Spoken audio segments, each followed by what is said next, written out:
you all on this beautiful evening. Well, it's nearly night now, but we're here at CERN, the European Laboratory for Particle Physics, one of the largest particle physics research labs in the world, if not the largest. And I'm thrilled to welcome you here. My name is Anna Cook, and I'm joined by my co-host Paola and Stefan. Hello. Hello. Hi, I'm Stefan. I'm working as an engineer here, and I'm super glad to welcome you and to share this very particular event here at CERN tonight for the CERN's Researchers' Night. I'm going to go to another location, but meanwhile, you're on Facebook. Don't hesitate to share this event with all your friends. You can start sending your questions right now, and I see you later. Bye-bye. Bye, Stefan, and a very warm welcome from me too. I'm Paola from CERN Communications, and indeed, this is a fantastic celebration of researchers. Researchers are an important component of our society, a very young component of our society, and here at CERN, they are the majority of the 17,000 people working here every day. So this is a great celebration for them, full of activities, and one of them is actually this Facebook Live. So don't hesitate to send your questions to us. We will answer all along. And we will take you along around the various activities. I will have to go in the globe just behind me where we are screening a film on researchers. I will come back in around an hour with the director and a few characters. And now I'll leave you in the good hands of Anna Cook. See you in a moment. Bye-bye. Thank you, Paola. So Paola and Stefan are going to take their respective positions for this evening's Facebook Live, and we're really pleased to be with you. I'd like to say a few words about where we're standing here today. This is the Esplanade des Particules. It has just been inaugurated this afternoon by the Swiss authorities and CERN in what was a beautiful ceremony under the sunshine. The 22 member state flags, we have 22 member states at CERN, that have been hoisted and are now flying proudly, although you cannot see them behind me, but you've got the footage on your screens now. So they're flying proudly above this new area, which is really destined to welcome people at CERN. This year, 2018, we're going to pass the 200,000 barrier of visitors at CERN. And this Esplanade des Particules, which is our new address, numéro 1, Esplanade des Particules, is really the place, a gateway to Geneva, to Switzerland, but also to the universe. Why not? It's a beautiful area. You can see around me the huge amounts of people who are buzzing. There's loads of activities that we're taking you on tonight. And now I'm going to find out if Stefan has already arrived in School Lab. Stefan, can you hear me? Over to you. The activity's over here. The activity's not over here. Stefan is on the screen. I think we have a little delay, a little lag. But clearly we've got a long journey. We've got 5 different components to this evening, and we're going to be starting with making your own detector with Stefan tonight. Something is going live, on. So you can expect a few Are we live now? hiccups now Yes. and again. So, hello now and we welcome started. back. We are now in a place that's called the School Lab. And we are going to discover here what physicists do, and we are going to do some real physics, and we are going to do it with Alex Brown. Good evening, Alex. Good night, because it's the Researchers' Night. Hi, welcome to School Lab. Thank you very much. How are you? Yeah, doing great. Really excited to see all the people who've been visiting, and hi to everyone on the internet as well. Yes, hello. So, saying that, if you are joining us right now, don't hesitate to share this event with all your friends right now, and you can also send your questions through the event, and we will pick some questions and we will answer them the best as we can. Alex, who are you and what's your job here? So, hi, my name's Alex, and I'm a PhD student with the University of Geneva, and I work in this space, the School Lab, and we do research on education. So, how do people learn about physics? We have high school groups who come to visit, also teachers, and we offer a number of activities, including hands-on activities, like what I'm going to show you right now, which is the Build Your Own Cloud Chamber activity. And in fact, we're just having some audience come in who are going to do it as well in the background. And so this is something if people want to try that with their schools, if there's any teachers out there, this is one of the things that CERN offers for you in particular. Yeah. Let's get cracking. I'll talk us through it, I guess. So I will hold the microphone for you. So one thing is, these famous particles, we never see them directly, right?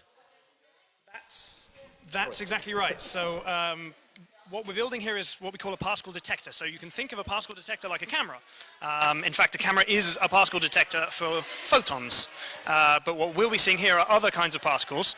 And so we'll be using this device called a cloud chamber to do exactly that for particles that are all around us all the time. Now, it's true, we won't be seeing the particles themselves. We only ever see the effect the particle has on the detector, on the medium that it's going through. Okay, it's like a plane in the sky, you may have missed the plane, but you still can see the track that were left by the plane. Exactly, or if you're hunting someone in the forest, you won't see their shoes, but you'll see the footprint that they leave behind. So what are these strange blocks you're putting here? Yeah, so cloud chambers historically, they were invented in the early 20th century and they involved changes in pressure. Now, we're not going to be manipulating pressure today, we're going to be manipulating temperature. So what we have here, and I don't know if we're going to get a close-up on this, is solid CO2. This is dry ice. You might find it in the theater or in what we call smoke machines. And we need this microphone or that microphone? Celui-là? Okay, so this is what we call dry ice. And you can see that it's already condensing the water vapor from the air around it because it's very cold. It's at minus 80 degrees. Solid CO2. Solid CO2, so CO2 that you might find in the atmosphere in unfortunately increasing proportions in solid form, yeah. So all materials can come in solid, liquid and gas forms at different temperatures. And so this has been cooled down to minus 80 degrees. So that's going to be a cold layer at the bottom of our device. Now what I'm putting in here is isopropanol, isopropyl alcohol. You might find this in disinfectant hand gels, if you go for a picnic, for example, or if you're at the hospital and the doctors will disinfect their hands with this kind of alcohol. And one of the advantages of that stuff is because it evaporates at room temperature. And so we'll be using the fact that it evaporates at room temperature to form our cloud, hence the name of the detector, the cloud chamber. So here it's in that the looks liquid like form, yeah, so not in the form of a gel. So exactly, yeah. So this is liquid isopropanol. It's a lot purer than the gels we find, which is why I'm wearing the glasses and the gloves. There we go. That should be enough. This is why you're wearing goggles right now. We do things very safely here at CERN, and so the goggles are just to stop any isopropanol disinfecting my eye. That's not what we want. And the gloves, same thing, to protect me from the cold of the ice and from the isopropanol itself. This stuff is very pure, a lot more pure than in the disinfectants. So that should be enough on there. Take a step back because I don't have goggles. No, you're fine. That's not going to spray off from there once it's sat there. Now we get a metal plate. Now this is going to make a slightly funky noise as it meets the cold of the ice. There we go. Thank you. There we go.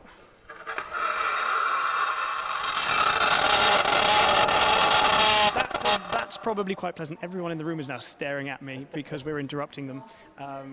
Now, that noise was the CO2 sublimating. It goes straight from being a solid to being a gas, and then it has a much higher pressure because it's all trapped in there and has to go somewhere. So as it escapes, it makes the plate shake. And now we just close the whole thing up. Okay. So, go, and I can just grab this now myself. So, that's going to take a few minutes to cool down. And as that happens, the isopropanol vapor is going to evaporate, and because it's denser than air, it's going to go down through this chamber and become sensitive to the passage of certain particles, we hope. Now, because this was a relatively cheap and handmade one, a line from Blue Peter. Here's one I made earlier. Yes, so we're also standing next to a professional cloud chamber, a permanent cloud chamber, and so hopefully we'll get a close-up of this from the cameras in just a second. And I'm going to turn some lights off so that we can see what this will hopefully give us in a few minutes. I start seeing down things here. happening there. I think you can't see them we're on for this the moment yet, but we're on this microphone. yeah. So turn some lights off. Yeah. So if we could get a close-up on here.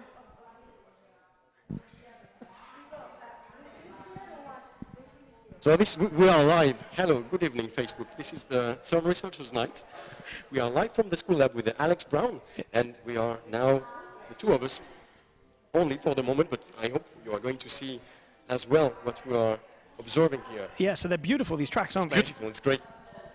And it works very well. Yeah, and so that camera angle is, yeah, so that's what we're seeing down there.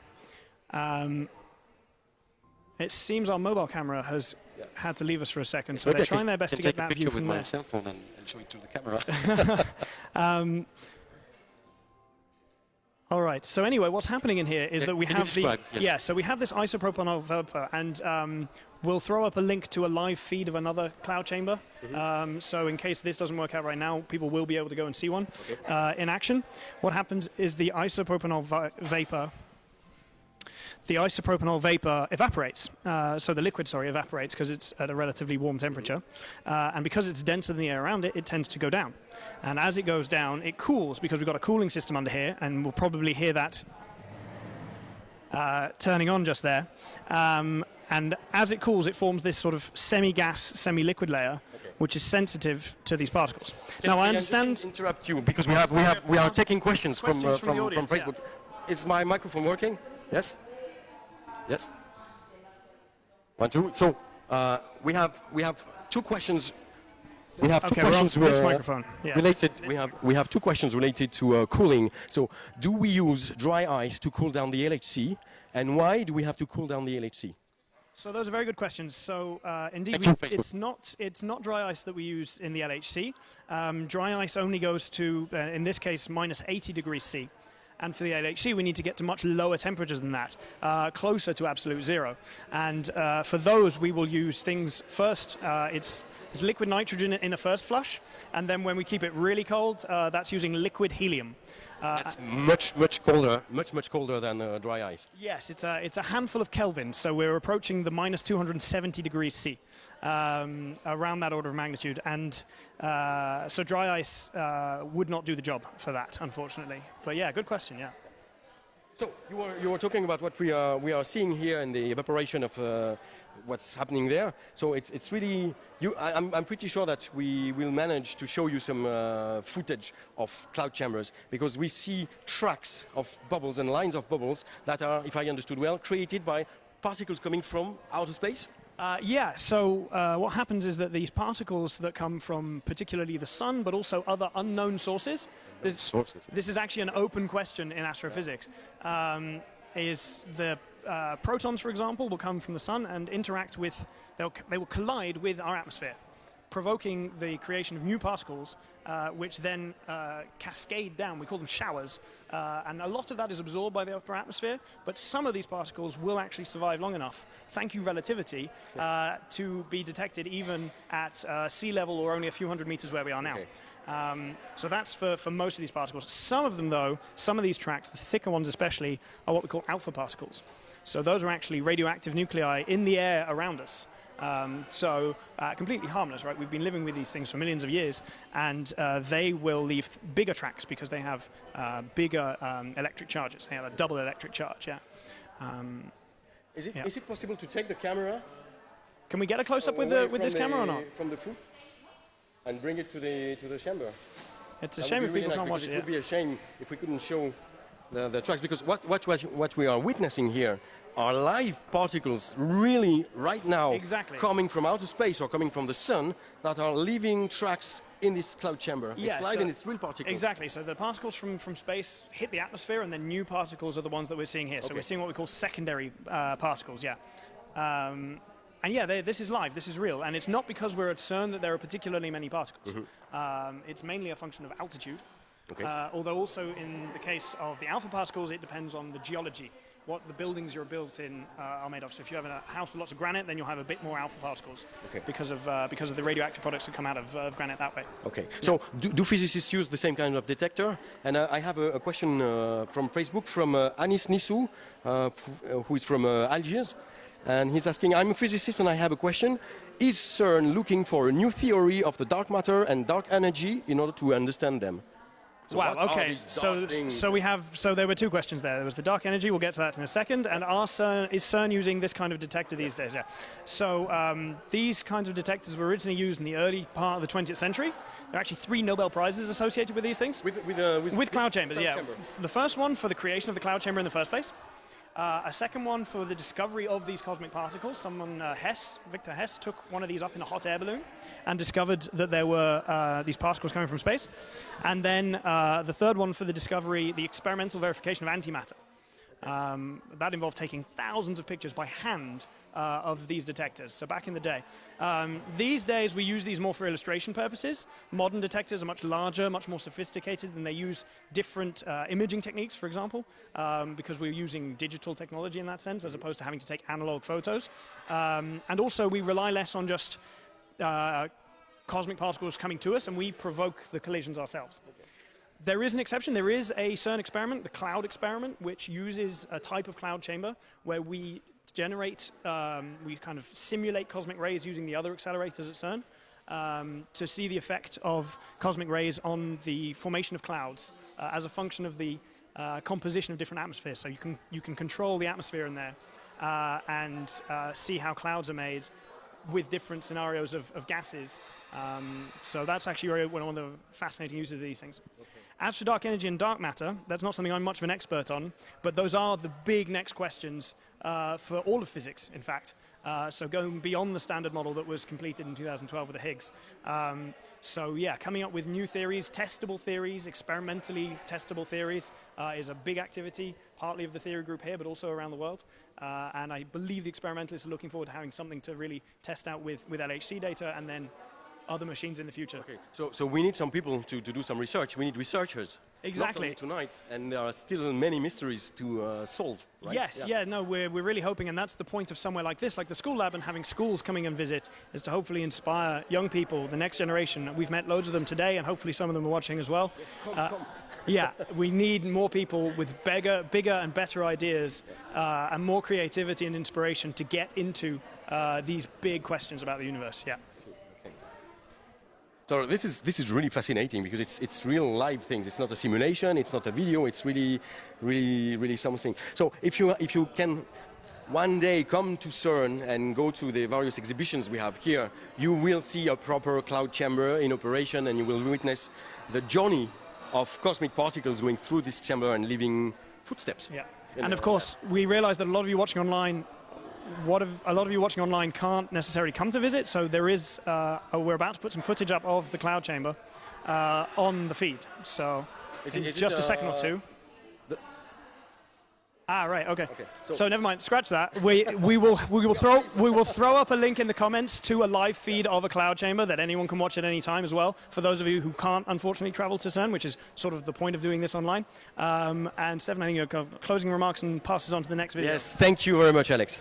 Thank you, and sorry we couldn't really show you the cloud chamber live. So now we are going to move to Microcosm. We will see and meet Anna again. She will talk about health and physics. And now you're going to see a movie that will show you proper and real particle detectors that are in use in the LHC. Thank you. Stay tuned.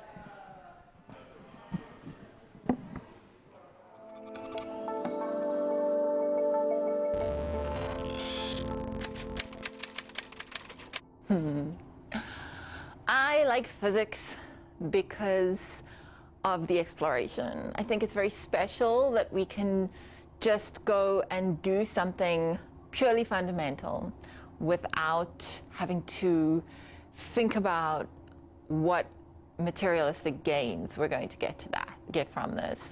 The beautiful thing about fundamental research is that down the line we always end up with spin-offs that we never even expected.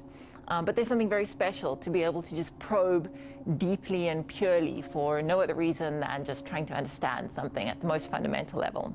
So that's what I really like. So there's a lovely saying by Alex Clare Hutchings that says, art is how we decorate space and music is how we decorate time. So physics covers space-time, which is the two of them together. So I think putting that together, physics as an art form would be something like dance, where you have art evolving and moving to music. And when you think about physics in terms of particles, the dance, the choreography is described by the standard model of physics, which describes how the particles move and interact.